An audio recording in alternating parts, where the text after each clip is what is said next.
E agora você acompanha pela Rádio Rio de Janeiro o programa Estudo das Obras de André Luiz. Vamos refletir sobre o livro Nosso Lar. Produção e apresentação, Tereza Cristina e Marco Antônio.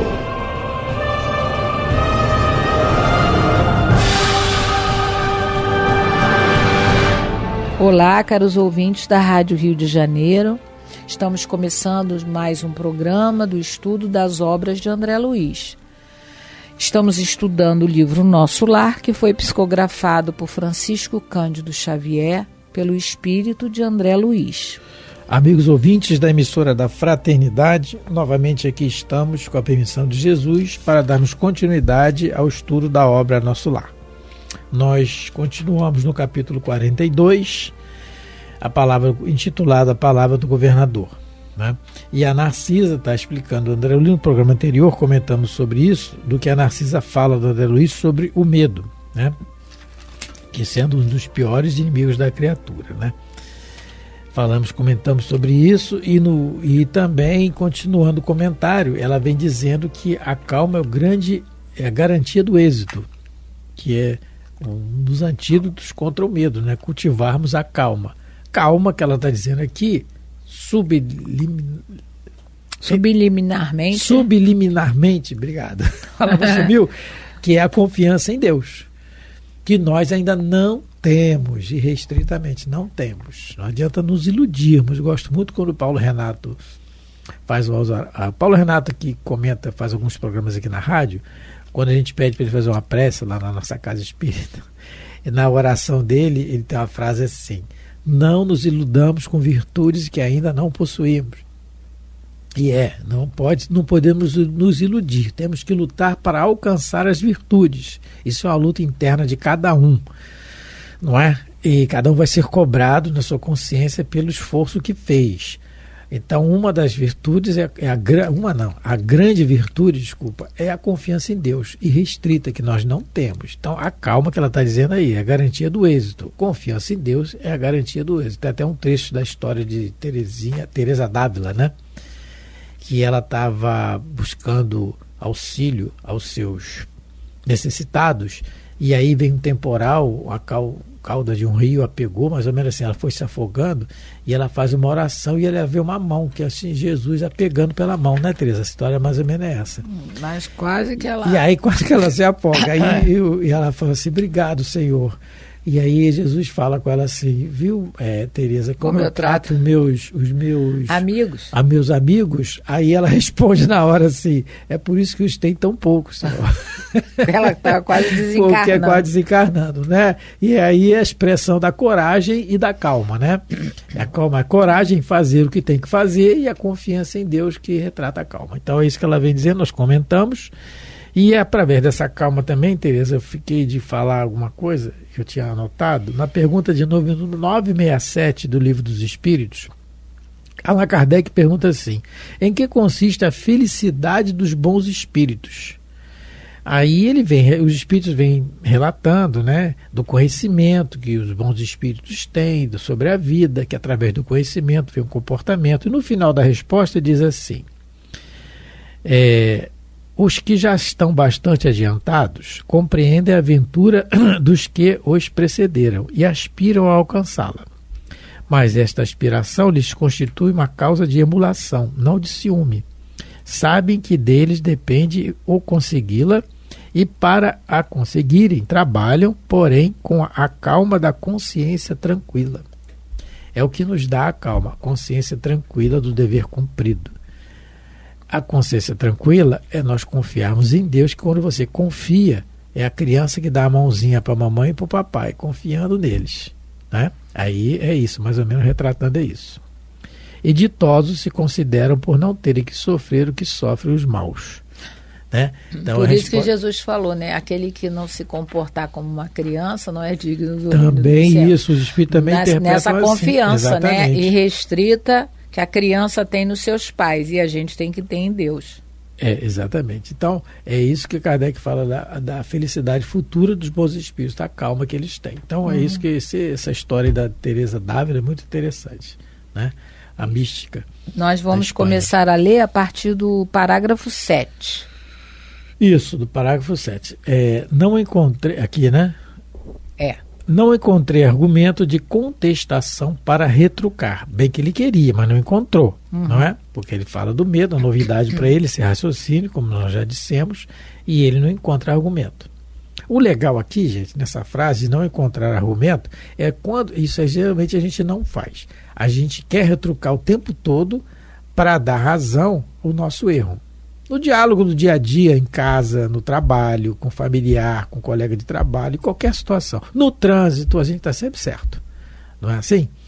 Isso é errado, não é? Eu então, sou mestre nisso. Os outros estão sempre errados, eu estou sempre certo. Mas isso é errado, é um raciocínio que eu tenho que mudar.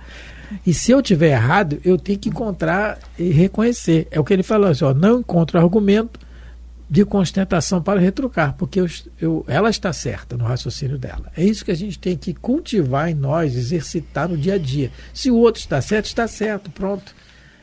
Porque isso vai ajudar a começar a quebrar um pouquinho o nosso orgulho, né? E transformar esse orgulho numa escultura bonita, de amor. Então, isso é um treino para a gente no dia a dia. Aí continua. Na véspera do grande acontecimento, que é a palavra do governador, que é o título do capítulo, né? Na véspera do tal domingo. Do domingo lá, que né? ia acontecer a palestra lá o culto evangélico. Culto evangélico, mas no ministério. É como se fosse uma palestra que ele vai falar, né? Na véspera do grande acontecimento, tive a honra de integrar o quadro de cooperadores numerosos no trabalho de limpeza e ornamentação natural do grande salão consagrado ao chefe maior da colônia. Olha o que ele está escrevendo, gente. Tudo o que ele está dizendo. Olha, os livros, quando os livros são colocados para nós, uma seriedade de uma mediunidade como a do Chico, que a gente pode confiar, os livros estão dizendo a verdade do sentimento da pessoa. Exemplo, no livro Voltei, que é o irmão Jacó, quando ele desencarna, ele tem uma decepção muito grande por não poder falar. Uma das decepções dele é por não poder falar através do Chico logo que ele chega lá em Pedro Leopoldo. Quando ele chega, é Pedro Leopoldo ainda. Quando ele chega lá, ele quer, e está vendo o André Luiz lá, quem é esse aí? Eu era diretor, presidente da FEB, alguma coisa, tinha conhecimento espírita e tal, por que eu não posso falar? Ele se decepcionou. E o Emmanuel explica ele quero falar com o diretor aqui da reunião. Depois ele se decepciona com a luz, que ele não tinha, que ele achava que tinha e não tinha. Ele queria falar com o diretor da colônia. O diretor da colônia, quem é o diretor da colônia aqui? Então, é assim, mas aí que tá. Ele relatou isso para quem escreve o livro, é ele. Ele relata as decepções dele. Então é o sentimento, é nisso que a gente tem que ter um aprendizado. Então por que eu estou falando isso? Analogia com Voltei, com o irmão Jacó do livro Voltei. Muito bom, esse livro é sensacional, essencial para nós também. Temos essa leitura. Então por que a gente está fazendo essa analogia? Porque aqui está dizendo, eu tive a honra de integrar os quadros de cooperadores no trabalho de limpeza. Ele foi para a faxina, ele foi limpar. Nós estamos falando aqui do doutor Carlos Chagas. Já dito pelo Chico, pelo Divaldo, era o do Carlos Chagas, o André Luiz. Então, nós estamos falando de um grande médico. Mesmo que não fosse ele, um médico naquela época de André Luiz, não era, né? Era o médico, era o doutor. Então, o orgulho estava ali. Ele se diz lá no início do livro materialista que ele era. Orgulhoso, inteligentíssimo, mas orgulhoso. Ele agora já está na faxina. Olha a compreensão desse espírito. Olha o que esse espírito já não deve ter aprendido com os sofrimentos anteriores. Porque não adianta só sofrer por sofrer, que os espíritos dizem. Tem que aprender com eles. Para ele já estar aqui limpando. Porque não é fácil, não. Né? Bota aqui no dia a dia. Manda a gente fazer. Hoje a sua função aqui é limpar o banheiro. Não. Por isso que o ministro Genésio... Eu só quero fazer palestra, eu só quero fazer estudo, limpar não. O ministro Genésio, quando encontra o André Luiz lá em nosso lar, fala assim, mas é você mesmo aquele famoso médico? Né? Lembra que a gente já viu isso, né? Já viu isso. Porque realmente o comportamento dele deu uma guinada. não é muito grande, muito grande. Ele realmente se decidiu, não teve medo, não é? E resolveu enfrentar essa nova etapa da sua vida, né? Que era voltar ao nosso lar, provavelmente da colônia onde ele teria saído. Achamos isso até pela afinidade com Dona Laura, com Lísias e tantos outros, né? Então, ele realmente não teve medo de enfrentar novos desafios. E se o que ele precisava realmente, como médico, né? O Clarence diz para ele, infelizmente, médico você ainda não pode ser aqui em nosso lar, né? Porque a medicina aqui é uma medicina da alma, principalmente. Então, você não se preparou para isso. Então, ele não está achando excelente essa oportunidade de trabalhar na ornamentação natural desse grande salão. Se a gente lembrar, né, de capítulos que nós já estudamos, esses salões, eles foram feitos pela ministra veneranda. Isso, E o salão que o governador lá, e no caso, os salões lá do Ministério da Regeneração. Porque apesar dela viver, né, de ter visto Jesus nas esferas resplandecentes, ela é ministra lá do departamento, né, do ministério que é mais ligado à terra. É o que, como ela diz, ela está aqui ainda na nossa psicosfera porque ela está esperando um grupo de espíritos que são retardatários, mas são espíritos afins do seu coração. E aí, esse salão, se a gente lembrar, ele foi feito ao gosto helênico do governador, porque o governador também tem uma preferência particular pela Grécia. Na Grécia, então, né? É esse salão aqui que ele vai fazer faxina. E está todo feliz, como ele diz ali. Né? Ele teve a honra, ele achou até que ele, né, não merecia essa oportunidade, mas ele mereceu. Né? Uma equipe de faxina. Agora, vamos aproveitar mais um pouco disso aí. Vamos no Evangelho segundo o Espiritismo, no capítulo 7, em que Kardec coloca bem-aventurados os pobres de espírito.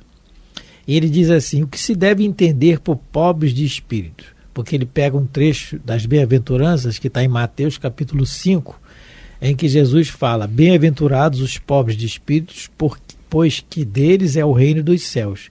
E Kardec, um trecho do comentário de Kardec, diz assim, a incredulidade zombou desta máxima, bem-aventurados os pobres de espíritos, como tem zombado de muitas outras coisas que não compreende. Porque a gente vê, por que ele está dizendo isso? Porque a gente ainda vê corriqueiramente falar assim, fulano é um pobre de espírito, é um pobre coitado, a pessoa faz alguma coisa errada e a gente chama de pobre de espírito, e é o contrário. Kardec vai explicar. Por pobres de espírito, Jesus não entende os baldos de inteligência, mas os humildes. Tanto que diz ser para estes o reino dos céus e não para os orgulhosos. O que é o reino dos céus? É a consciência tranquila do dever cumprido. Isso é o reino dos céus. A gente pode estar no reino dos céus em qualquer lugar aqui da terra. Está no reino dos céus pelo nosso comportamento, não é? Aquela ilusão que vamos para um reino, comer uvas e tal, aquilo já acabou, caiu por terra. Então o reino dos céus é isso. E mais adiante, no mesmo capítulo, no item 6, ele vai comentar um trecho aqui que a gente vai ler, em que ele fala que aquele que se eleva será rebaixado. Ele diz assim, olha, a ideia fundamental que se nos depara nesta máxima é: seja vosso servidor aquele que quiser tornar-se o maior. Então, seja vosso servidor aquele que se quiser tornar-se o maior. E nesta outra, aquele que se humilhar será exalçado e aquele que se elevar será rebaixado.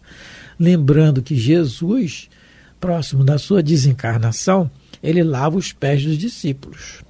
Num gesto que para o judeu era humilhante. Por quê? É uma tradição, né? Todo mundo que chegava poeirado do deserto, os pés, se limpava os pés para entrar em casa. E alguém lavava, né?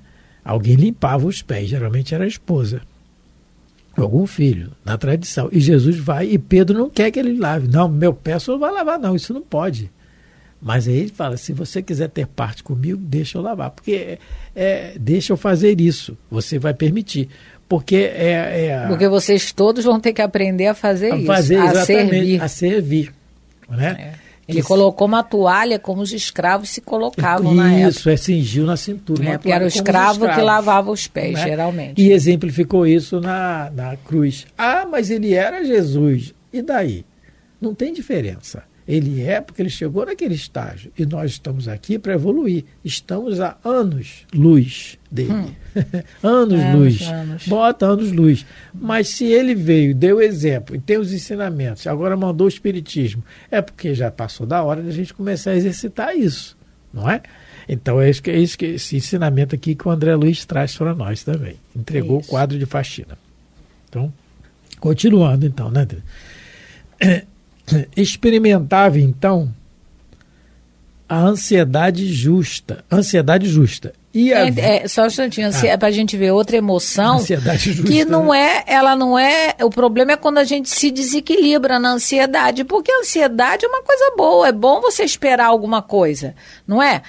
Quem não gosta de esperar, não é, alguma coisa boa que vai acontecer, principalmente nas coisas boas, né? Então, mas isso é uma ansiedade justa. Agora, você viver preocupado, viver o tempo todo na ansiedade, isso acaba com a mina. Qualquer corpo físico, não tem como.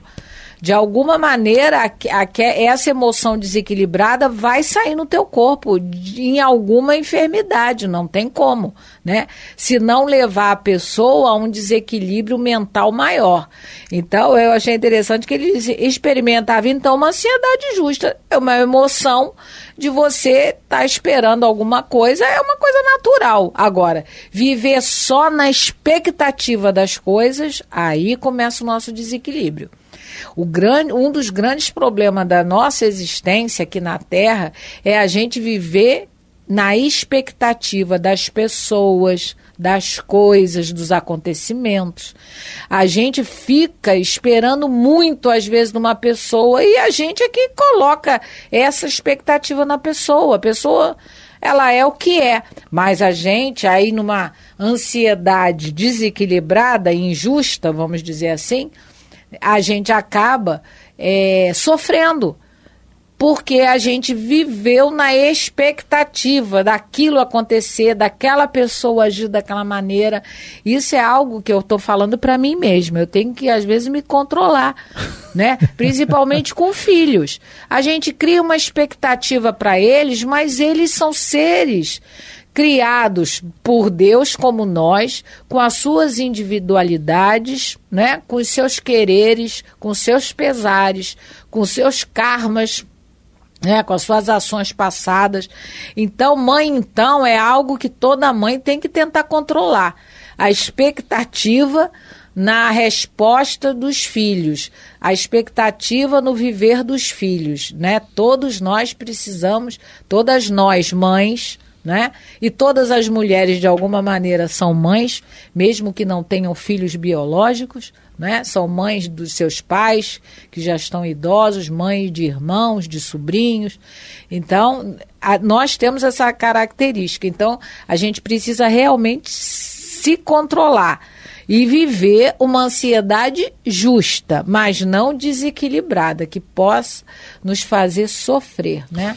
No livro Paulo Estevão, lá pelo capítulo 4, primeiro Labores Apostólicos de Paulo, Paulo já tinha ficado no deserto de Palmira, no oásis de Dan, se não me engano, e lá em 3 anos lá, como tecelão. E aí ele meditando e tal.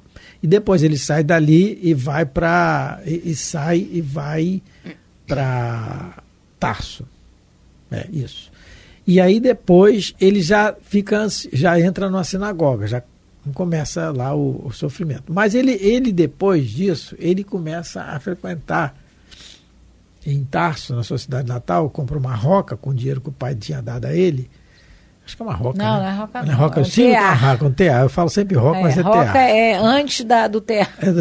A roca faz o fio, o TA faz o tapete. O couro lá, eu não sei que direito. Bom, TA. E ele tá lá e tal. E aí, o pessoal reconhece nele, alguns reconhecem quem é e tal. Aí ficou doido e tal, aquela coisa, né? E ele fica mais 3 anos, porque ele quer pregar o evangelho, ele quer comentar os dizeres de Jesus, orador excelente que ele era. Só que ele, quando entra na igreja, no grupo lá de cristãos, ele não consegue ainda falar. Ele fica ansioso, que eu estou lembrando aqui do André Luiz, da ansiedade justa. E aí ele é orientado, né? Os espíritos orientam que ele fique ainda, que não está na hora ainda, que ele espere a hora certa de ele poder fazer a sua missão. Ele fica mais 3 anos ainda como tecelão ali. E ele atende as pessoas na tenda dele. As pessoas vêm, começam a conversar com ele sobre Jesus. Ele conversa, inteligentíssimo, né? O vaso escolhido não podia ser, né, de outra maneira. E aí ele conversa na sua tenda. Está tudo bem explicado no livro Paulo Estevam. Então, a ansiedade do missionário de Jesus na Terra, justa. Ele queria falar, mas tem uma hora que ele quando começa a desatar, né, aí vai. E aí desanda. Desanda é o que a gente conheceu. Sem ele não teríamos cristianismo no Ocidente. Graças à sua ousadia, à sua coragem, que nós já falamos do medo, mas teve a sua espera. A ansiedade dele era justa. Teve a sua ansiedade justa. Ele queria, ele andava a pé, né, quando ele ia nas viagens. Porque ele tinha ansiedade de formar novos núcleos. A pé, até discute com o Barnabé algumas vezes, né, o seu grande companheiro aí de jornada. Aí é uma ansiedade justa. Companheiro com Lucas e todo. Paulo tem um navio, não, nós vamos a pé. Porque aí eles iam formando novos núcleos. Diferente da ansiedade que a Teresa comentou agora, dessa aí, da questão dos filhos e tudo mais, e outras coisas que acontecem no corriqueiro, na questão do trabalho muitas vezes, que é a nossa falta de confiança em Deus realmente, que aí retrata essa ansiedade doentia que nós temos, né? Vamos dizer assim. Então vamos continuar mais um pouquinho, né? Que ia ver. Parágrafo 9.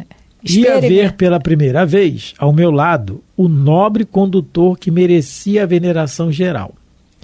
Não me sentia sozinho em semelhante expectativa, porque havia inúmeros companheiros nas minhas condições. E aí a gente pode também, eu separei aqui só um raciocínio para a gente ver, que está terminando, quando nós, pela Teresa, e um grupo lá da nossa casa religiosa, a Casa Espírita, a gente já começou a ver Divaldo uns 30 anos atrás. 30 anos. Ah, meu Deus, 30 anos.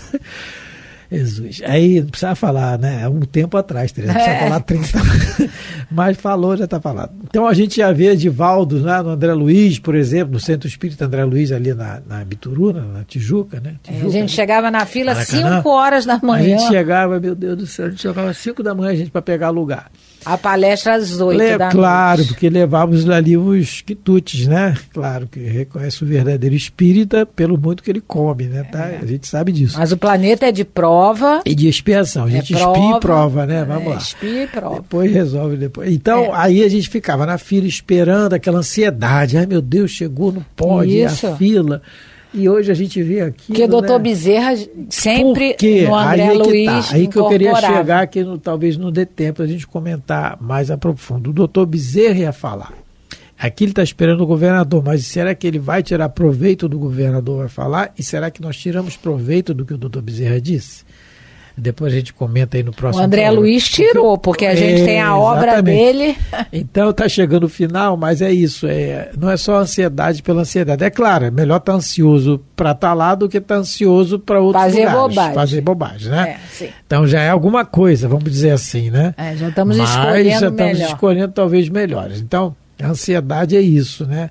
Essa ansiedade, a expectativa justa de ver uma coisa boa, do bem, né? Isso. Né? Talvez lá no Sermão do Monte, lá na Galileia, em Nazaré, há 2000 anos atrás, a gente nem quisesse ouvir, se é que estávamos lá, nem quiséssemos parar para ouvir aquele profeta de Nazaré. Não é como tantos outros. Mas, encerrando por aqui mais um programa, agradecendo a todos pela atenção, pelo carinho, pela paciência de nos ouvir. Fique com Deus. Gostaria de mandar um abraço hoje especial para a Luciana e para a Solange, nossas ouvintes lá de São Paulo. Muito obrigada pelo feedback de vocês, que Deus ampare vocês, vossas famílias e a todos os ouvintes também. Muita paz a todos. A Rádio Rio de Janeiro apresentou o programa Estudo das Obras de André Luiz. Produção e apresentação, Tereza Cristina e Marco Antônio.